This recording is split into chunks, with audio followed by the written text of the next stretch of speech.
저로서는 너무나도 기다리던 작품인 넷플릭스 시리즈 지옥이 드디어 공개되었습니다. 아시다시피 이 시리즈는 부산행과 반도로 유명한 연상호 감독님의 작품입니다. 원작은 웹툰인데요. 연상호 감독과 웹툰 송곳으로 유명한 최규석 작가님이 협업한 만화죠. TMI로 두 분은 상명대 동문이라고 합니다. 아무튼 저는 지옥을 웹툰으로 보지는 못했지만 그 웹툰이 이후에 만화책처럼 두 권으로 엮어서 출판된 책으로는 완독한 이력이 있습니다. 그러한 경험을 토대로 지옥에 대한 본격적인 이야기에 앞서 원작과 시리즈의 차이에 대해 간략히 말씀드리겠습니다. 대부분의 이야기와 인물들은 거의 일치합니다. 단 한 가지 굵직한 다른 점이 있다면 시리즈의 마지막에는 박정자가 부활하는 것으로 묘사되는데 만화에는 그런 언질이 전혀 없습니다. 민혜진이 아이를 구출해 택시를 타고 떠나는 장면이 마지막이죠. 제 생각에는 아마도 감독님이 시즌2를 이미 구상해 놓은 것은 아닌가 싶더라고요. 또한 만화와 시리즈 간의 성별이 다른 인물이 두 명이 있습니다. 한 명은 확실히 다르고요. 다른 한 명은 솔직히 고백하자면 저 또한 불확실합니다. 먼저 확실한 한 명은 진경훈 형사의 자녀입니다. 만화에서는 진성호라는 이름의 아들로 나오는데 시리즈에서는 딸인 진희정으로 나오죠. 다음으로 불확실한 한 명은 새진리회의 2대 회장인 김정실입니다. 만화에서는 그가 여성처럼 묘사되는데 반해 시리즈에서는 명징하게 남성 배우가 역할을 맡고 있습니다.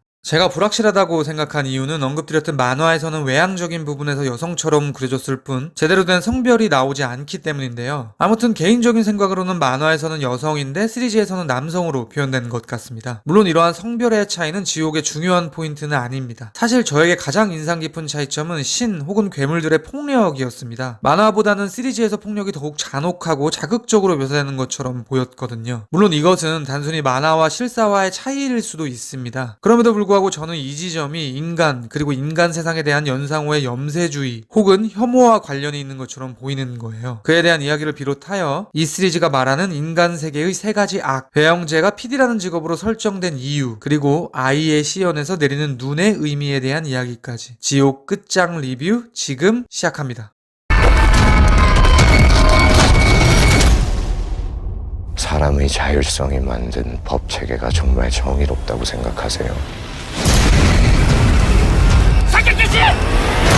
지옥에 대한 근본적인 질문을 해보겠습니다. 연상호는 왜 이런 불가해한 세계를 만들었을까? 너무도 당연한 이야기겠지만 어떤 예술의 창작자가 초자연적이고 초월적인 세계를 만드는 이유는 많은 경우 그 세계 속에 놓인 인간을 탐구하기 위함일 것입니다. 일종의 가상화된 인간 실험실이라고 말할 수도 있겠죠. 사실 연상호는 전작 반도에서도 이와 유사한 방법론을 취했었습니다. 반도는 좀비 영화를 표방하고는 있지만 사실 영화에서 좀비는 거의 도구화되고 있죠. 볼링핀처럼 차에 치여 여기저기로 날아다니는 등 미장센의 일부 혹은 사물처럼 묘사됩니다. 오히려 영화가 주목하고 있는 것은 좀비화된 대한민국이 인간들에 의해 어떻게 아포칼립스로 변했는지에 대한 지점이죠. 말하자면 결국 영화의 관심사는 인간에 대한 이야기인 거예요. 제가 보기엔 지옥도 마찬가지로 보입니다. 그러니까 시연이라는 현상이 중요하다기보다는 지옥이 시작된 후 인간들은 어떻게 반응하는가를 보여주는 것이 연상호에게는 더욱 중요한 이슈로 보이는 거죠. 실제로 지옥에는 왜 이러한 일들이 시작되었는지 나오지도 않습니다. 시리즈에 나오는 인물의 이야기를 빌어서 말하자면 그것은 자연재해와 같은 현상일 뿐이니까요. 원인은 중요하지 않다는 드라마의 선택인 거죠. 그렇다면 연상호는 지옥을 통해 어떠한 세계를 그리고 있는가? 제 생각에 굳이 도식화하자면 감독은 인간 세상에서 세 가지를 악이라고 규정하고 있는 것 같습니다. 돈, 종교, 그리고 언론. 먼저 돈. 시리즈에서는 돈의 많고 적음으로 인간사가 나뉘는 세상의 참담함을 직시합니다. 우선 박정자 씨가 시연을 생중계해주는 대가로 30억을 받게 되었을 때 그녀는 그것을 행운이라고 말하죠. 그러니까 이미 세상은 누군가에게 거액은 목숨보다 중요한 것이 되었죠. 사실 이것은 지옥에서만 나오는 판타지가 아닐 겁니다. 그것을 보고 있는 우리도 이러한 설정에 대해 큰 이물감을 느끼지 않을 테니까요. 또한 박정자 시연의 생중계를 가장 좋은 자리에서 관람하기 위해 VIP들이 입장하는 것이 묘사되죠. 오징어 게임이 생각나기도 하는 장면인데요. 이러한 표현은 돈으로 나뉘는 암묵적 계급에 대한 상당히 노골적인 비판일 겁니다. 또한 깨알같은 묘사도 있습니다. 화살촉의 멤버 혹은 추종자로서 BJ 활동을 하던 이동욱의 방송에서 그의 방송 중에 지속적으로 광고 배너가 화면의 아래쪽에 떠오르죠. 물론 그는 광신도로서 라방을 하는 것이겠지만 덤으로 수익이라는 요소가 그것에 얽혀있는 것처럼 보이기도 하는 거예요.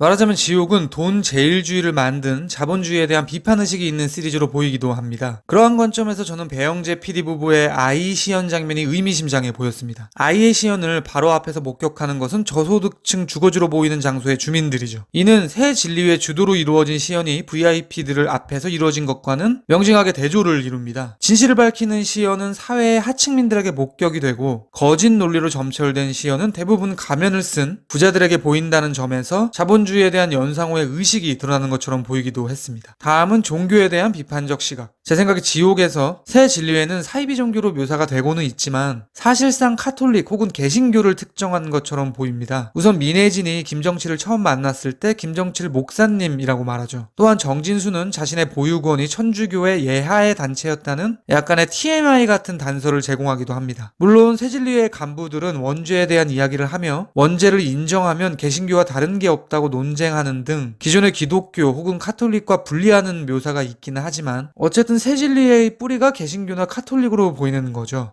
아무튼 지옥은 종교에 대한 강력한 비판 의식이 있습니다. 특히 김정칠이 2대 의장으로 부임하면서 부정적인 묘사는 더욱 심해집니다. 새 진리회는 화살촉이라는 급진파 세력과 본격적으로 결탁하기 시작하고 김정칠은 선글라스를 끼고 나오는 등 상당히 배우처럼 등장하기도 하니까요. 그러니까 시리즈에서는 종교 지도자를 쇼맨십이 대단한 광대로 표현하고 있는 거죠. 또한 인간 누구에게나 일어날 수 있는 우연의 산물에 종교적 이유를 붙이고 맹목적인 믿음을 보이며 자신들의 믿음과 배반적인 사람들은 배척하는 현실 세계의 극단적 형태의 종교인들의 모습을 그리고 있기도 합니다. 연상호의 애니메이션 사이비에서 이미 다뤘듯 제 생각에 감독은 종교에 대해서 불신이 가득해 보이는 거죠. 마지막으로 언론에 대한 비판. 지옥에서 보이는 언론에 대한 부정적 시각은 처음 언급드린 돈에 젖줄을 대고 있습니다. 박정자 씨의 시연에서 예상과는 다르게 모든 언론사가 생중계를 하게 되죠. 그들이 움직이는 이유를 추론해 보면 당연히 화제성 때문일 텐데요. 그 화제성을 쫓는 목적은 대중에게 정확한 정보를 빠르게 전달해야 한다는 사명감 뒤에 감춰진 광고류 등의 돈에 대한 추구에서 비롯된 것일 겁니다. 그런데 제가 보기에 드라마 속 언론에 대한 비판은 앞선 돈, 종교와는 조금 다른 관점으로 보이기도 합니다. 그에 대한 이야기는 배영재의 직업을 PD로 설정한 이유를 경유해서 말씀드릴 수 있을 것 같습니다. 배영재는 이 혼돈의 세상에서 나름 정신을 차리고 사는 인물이죠. 그는 결국 세상을 위한 선택을 하고 심지어 지옥의 사자들을 몸으로 직접 방어합니다. 그러니까 지옥의 주제가 인간의 자율성이라면 그는 신의 시연을 처음으로 실패하게 한 사람이니 가장 지옥의 주제와 부합하는 인물이라고 말할 수 있을 겁니다. 즉 가장 연상호적 캐릭터인 거죠. 그런 그가 PD로 설정이 되었습니다. PD는 카메라로 무엇인가를 촬영해서 영상화하는 작업을 진두지휘하는 직업입니다. 한 발 더 밀고 나가 카메라로 무엇을 찍어서 편집하는 행위라는 측면에서 보면 PD는 결국 영화 감독의 역할과도 일맥상통하는 부분이 있을 겁니다. 이 지점에서 저는 영화와 시리즈를 구분하지 않겠습니다. 말하자면 저는 배영재를 통해 연상호 감독의 영화에 대한 의식 같은 것을 표현하는 것처럼 보이는 거예요. 배영재는 새 진리회가 요청한 홍보 영상에 감나라 배나라 하자 그것을 지켜내려고 하죠. 또한 그는 언급드렸듯 자율성을 취하는 행동을 하면서 진실을 지켜내려고 합니다. 그러니까 카메라라는 교집합으로 PD와 영화 감독을 묶는다면 결국 영화는 지옥도의 세상에서도 자율성을 갖고 진실을 밝혀야 한다고 말하는 것처럼 보이는 거예요. 즉 연상호는 카메라를 통한 행위에 대해서만큼은 무조건적인 비판이 아닌 마지막 희망을 걸고 있는 것 같습니다. 그러한 이유로 1부에서 부정적으로 그려진 언론을 배영재를 통해 2부에서 희석시키고 있는 것처럼 보이는 거죠. 특히 눈을 통해 그러한 의식이 선명해지고 있습니다. 아이의 시연 장면에서 눈이 내리죠. 눈은 결국 정화의 표현일 것이고 무엇인가가 씻겨내려간다는 상징적인 의미일 것입니다. 제가 보기에 이것은 결국 인간의 자율성, 더 나아가 영화의 힘으로 세상의 거짓이 타파되고 정화되었다는 묘사로 보이기도 하는 거죠. 확실히 돈과 종교에 대한 비판과는 결이 달라 보이기도 합니다.